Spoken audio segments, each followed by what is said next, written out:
You truly exceeded yourself. Wow. I'm happy I trusted you with this. For our overseas clientele, it would be ideal if you could go over and beyond and provide this presentation in Spanish. Do you not think? The new female employee had just been made to give a presentation by Mitchell, the department head, and now he was pressuring her to do so in Spanish. What? I can't possibly give a presentation in Spanish all of a sudden, she cried. Hey, did I not tell you that today would be attended by worldwide executives? Being ready for that is just common sense, Mitchell said smugly. But that's impossible. After being instructed to present in Spanish, the new hire, who had been utterly unprepared, was pale and on the edge of tears. I was unable to continue viewing this. Mitch, let me handle the Spanish presentation, I replied. Hey, you, the one who lacks competence. With a sneer, Mitchell challenged me to try.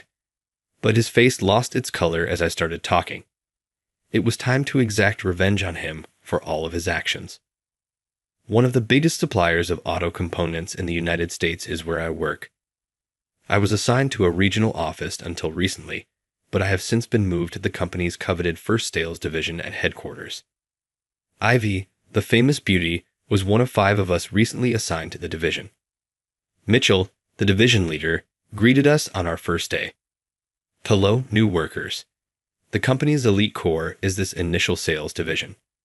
It is our responsibility to expand our markets by promoting our best items both domestically and abroad. Millions to tens of millions of dollars are at stake in these transactions. You'd better be careful because a mistake could cost you everything. Sales are the most important factor, and they remain so from the 3rd to the 10th. You understand? Just raise the numbers. Mitchell shouted in a menacing voice, cautiously looking at the faces of the new arrivals. He scowled contemptuously when he reached me. Well, I never imagined seeing you again. I take that you clawed your way out of the regional office. However, I wouldn't be shocked if you needed to return. Until then, please don't make too much trouble. Mitchell was making fun of me in public. There was a sense among the other new hires that I must have made a mistake in the past. I used to work with Mitchell at headquarters in the PR department. I was excited when I first started working for the company and wanted to outwork everyone in order to close as many deals as I could. Mitchell was always criticizing me and pushing me to do impossible things whenever he could since he didn't like my ambition. He has a pattern of persistently harassing workers he dislikes. I was moved from headquarters to a regional office as a result of his harassment. It was obvious that this circumstance was a continuation of it. Mitchell continued making passive-aggressive comments about me and comparing me to the other new hires, as was to be anticipated. He particularly enjoyed comparing me to Ivy and frequently complimented her accomplishments. Ivy, you're truly amazing. A Harvard graduate, a superb worker, and stunning as well. You seem to have it all, despite the saying that nobody gets everything in life. It fills me with pride. Continue your excellent work. With modesty, Ivy said, Oh no, it's all thanks to your guidance, Mitchell, and the senior staff's support. Well, and Mark comes next. What on earth are you doing? Ivy might be able to teach you something. You had decent sales figures in the sticks, but that was probably just chance, isn't it? At least don't bring me down, even though I don't have big expectations for you. You understand. I'll see to it that you are moved even farther away if you make a mistake once again. Yes, sir. I tried to remain composed as I answered. I'll keep that in mind. Remember that. Don't just say nice things to me. You would have doubled your current sales if you truly understood. Do you really think this is serious? Come together. In actuality, I had already surpassed my goals and my numbers weren't bad at all. Mitchell, however, decided to overlook that. It seems that some of the other new hires began to notice how strange it was that I was receiving criticism in spite of my strong work. One of them said, Mark, you're hitting your targets, so why is Mitchell being so harsh? Mitchell is the type of person who enjoys disparaging workers that he dislikes. He's exactly like that, I clarified. In the meantime, Ivy, the star new hire, was consistently growing her sales because of both her skill and her good looks. Having someone as attractive and talented as Ivy in sales frequently resulted in positive reactions from the male executives who made up a large portion of our clientele. Business is obviously all about abilities and outcomes, but I couldn't help but think that sometimes her appearance was helping her. Nevertheless, I was concerned that her achievement may cause unneeded attention or conflict. "You're fantastic, Ivy. You're gorgeous and talented," I said. "Mark, please don't make fun of my appearance. Do you believe that I have accomplished this much without exerting myself? To ensure that people don't only view me for my appearance, I've put in twice as much effort." I said, "Sorry, that was thoughtless of me," after recognizing my error. She continued to speak sharply, obviously agitated by my thoughtless remarks. "Additionally, Mark, why are you in the first sales division at all? Top salespeople make up this team. Is it accurate to say that you increased sales at your regional office? To be honest, I don't think you're trying hard based on your behavior here. Many people are vying for a position in this division. You're wasting a valuable position if you're not going to attempt." "Oh, sorry." I stumbled, surprised at how serious she was. "You seem so at ease and unconcerned all the time. Why don't you simply request a transfer from HR if you're not serious about this?" she recommended. Since she never gave up and kept working hard, it was only inevitable that someone like her would become the best performer in the sales sector, even though she had likely spent a large portion of her life being viewed by others as just a gorgeous face. Mitchell's affection for Ivy grew even greater. "Ivy, we've got dinner with the department head of the client later, so you're coming with me." When Ivy said, "Yes, I'd be happy to join you," Ivy was dragged along to client meals, and this began to happen more often.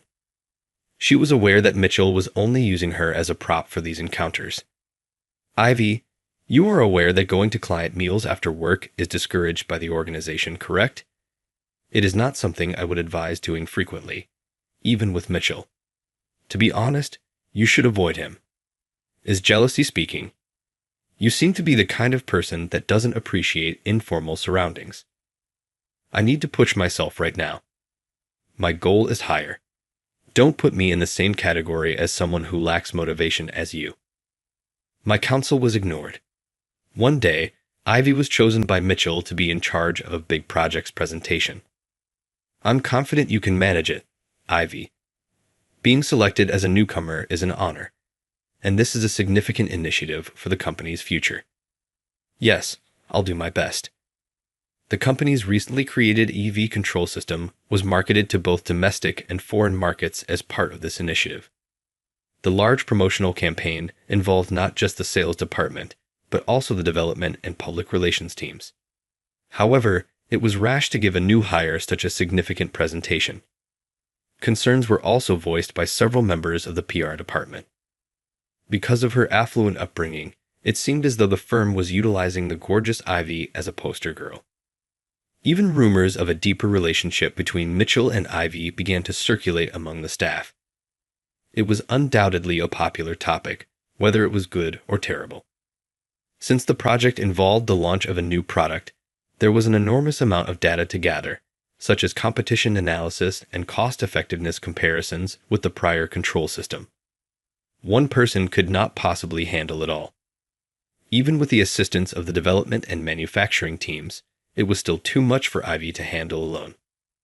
Furthermore, I was aware that she was practically always pulled out for drinks with Mitchell.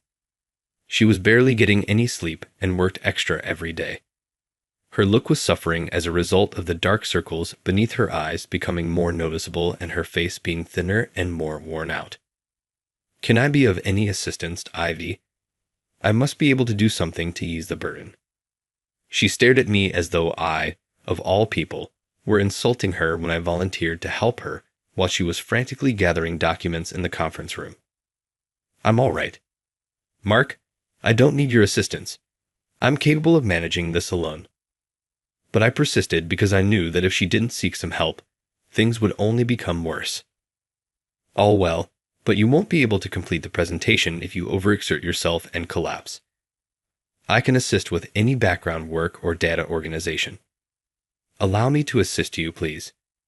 She appeared to weigh the advantages of accepting my offer after giving it some thought. Okay, if you insist. Could you create a chart that compares the products of the competitors?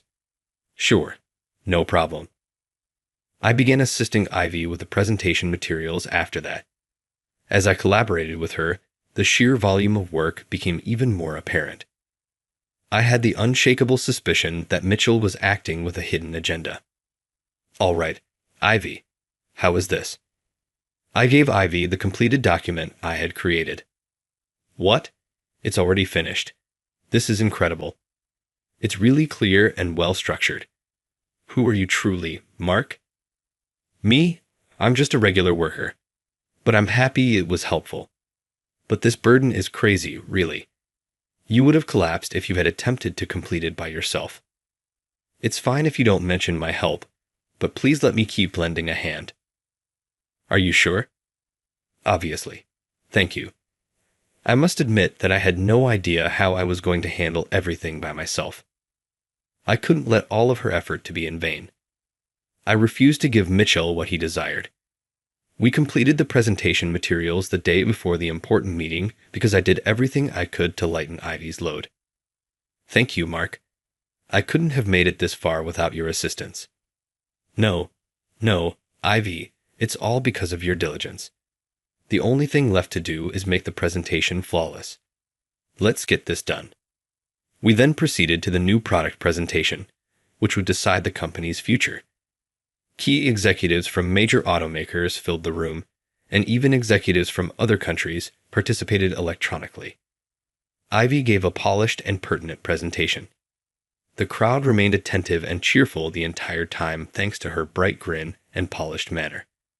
Her presentation was obviously receiving a lot of positive feedback. Ivy, you nailed it, as expected, Mitchell stated as he stood next to her once she was done. I was sure I could rely on you. I'm grateful. Mitchell, it's all because of your suggestion. Mitchell revealed something shocking just before the Q&A session began.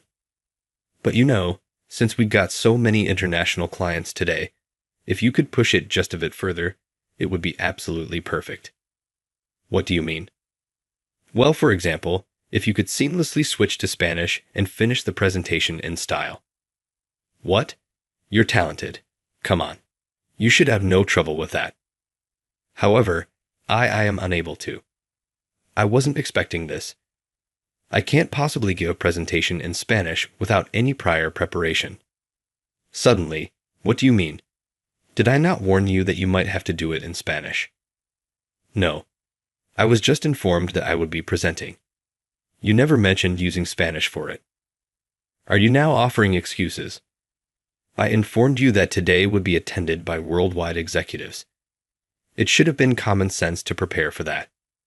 But she was only supposed to deliver the presentation in English when she was first given the assignment.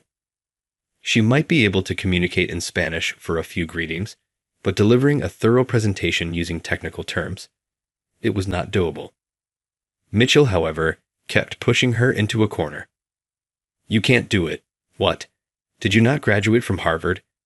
You'll ruin the presentation and the entire sale if you can't even handle this. But trying to present in broken Spanish would be even worse. Don't respond. You follow instructions when they are given to you. Seeing Ivy go pale and break under the strain was too much for me to bear any longer. Mitchell, let me handle the presentation in Spanish. What? You can't possibly deliver a presentation in Spanish. Unless I try, you won't know, right? Avoid the same error that was made previously. Mark, if you mess up again, I'll make sure you're transferred even further away. I stepped in front of Ivy and started the presentation in fluent Spanish, saying, I'm prepared for that. I began by introducing myself and thanking the executives for giving me the opportunity to present our new product. I then went over the product's development process with them and emphasized its advantages. I concluded by outlining the advantages of utilizing the product and how it would increase profitability, even included some precise figures. The foreign CEOs began nodding and remarking, excellent and amazing, as I spoke fluently. I didn't stop there, though. I went on to give presentations in Mandarin for the Chinese executives and Hindi for the Indian executives. As I fluently transitioned between languages, Mitchell gaped at me in disbelief. The room exploded in applause as before. I successfully wrapped up the multilingual presentation. In addition to the presentation going well, we were able to land contracts with a number of significant businesses.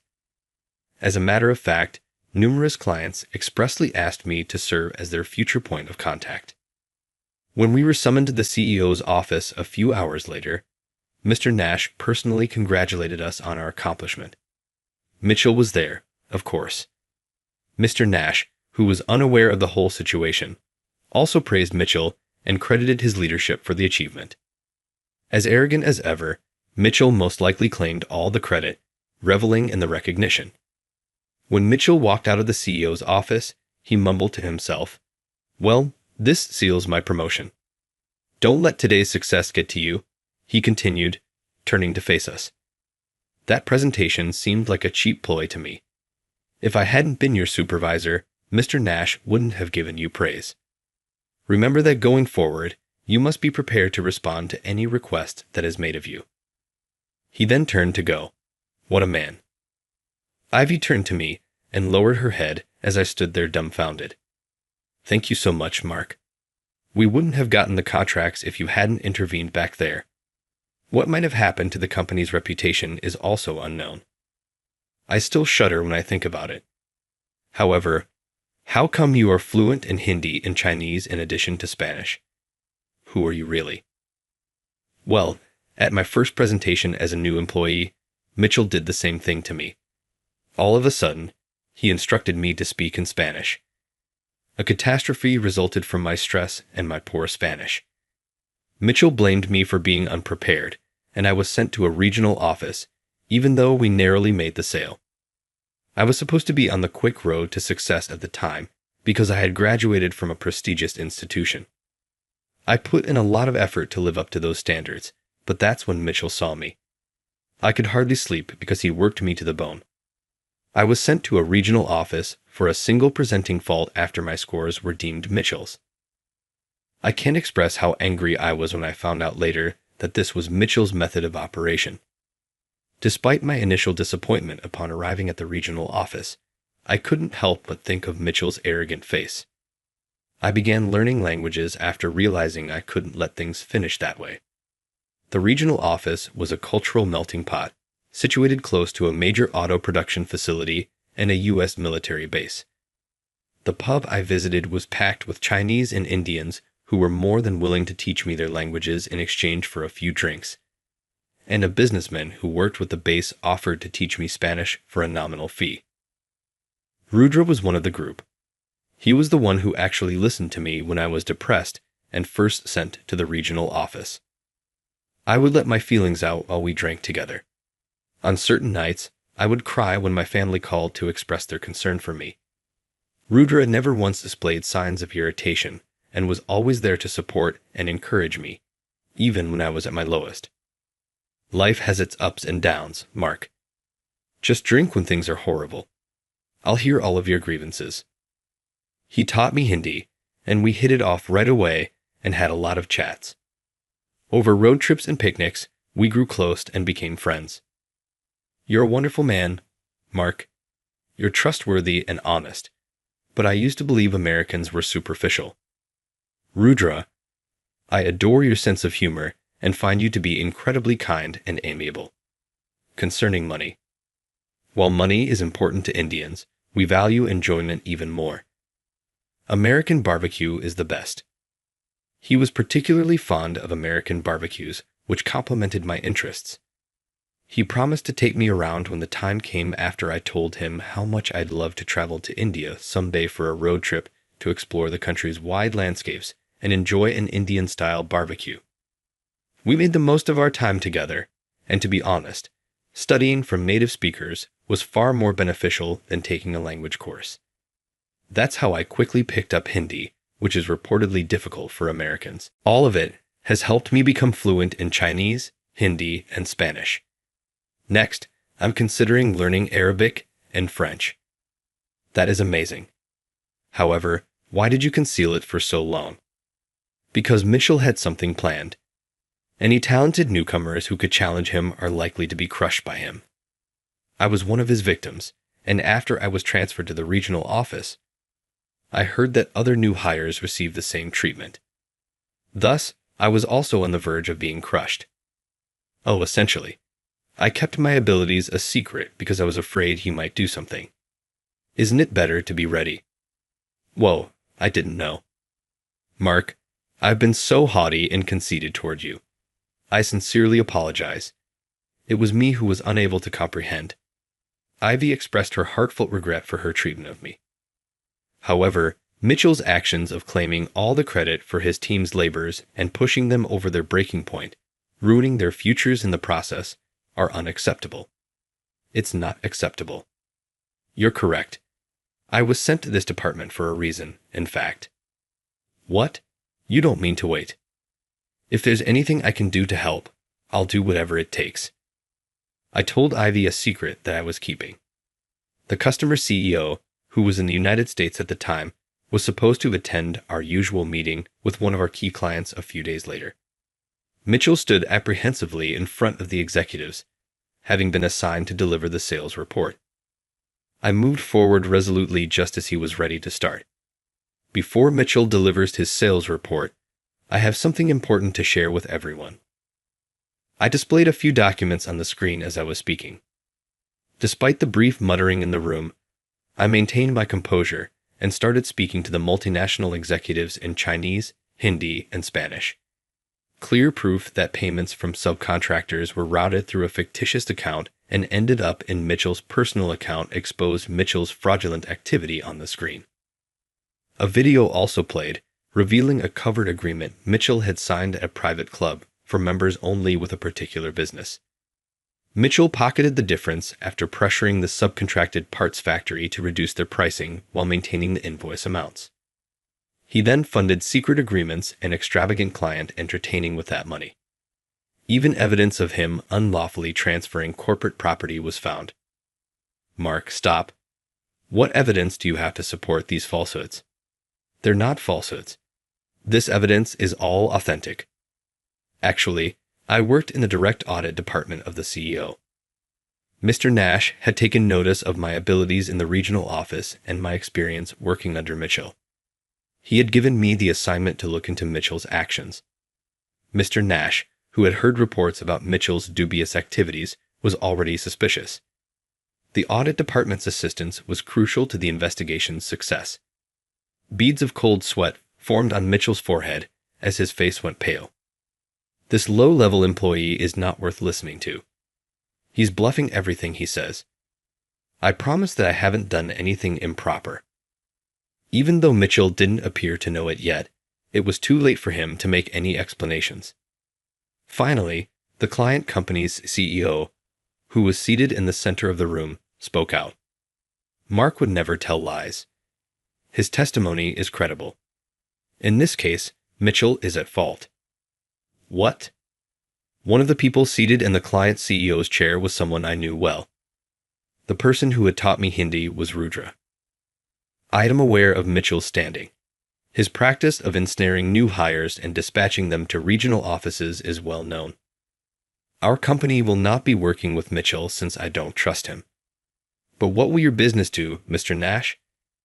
Yes, we will carry out a comprehensive investigation and deal with Mitchell as necessary. Rest assured, please.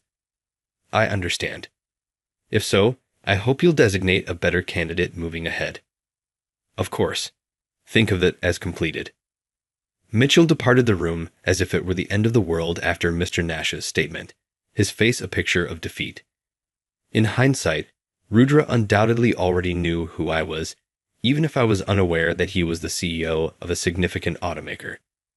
He had paid close attention to my tirades about Mitchell during our drinking sessions, I recall, and he had asked more questions than most people would want to hear. Following the meeting, Rudra gave me a cool thumbs up. In a cunning move, I gave Rudra the thumbs up as well. With smiles on our faces, we both walked out. I later gave the audit department all of the supporting documentation. The bogus claims were thoroughly investigated, and Mitchell's misdeeds were made public. Mitchell had warned the factory manager that if they didn't slash their PR prices, he would cut back on their orders. Feeling helpless, the manager cooperated and took part in the false allegations. Mr. Nash put Mitchell on disciplinary leave and demoted him after discovering the full scope of his behavior. When asked, Mitchell acknowledged that he was worried about new hires challenging his job. He destroyed promising rookies before they could pose a threat because of this.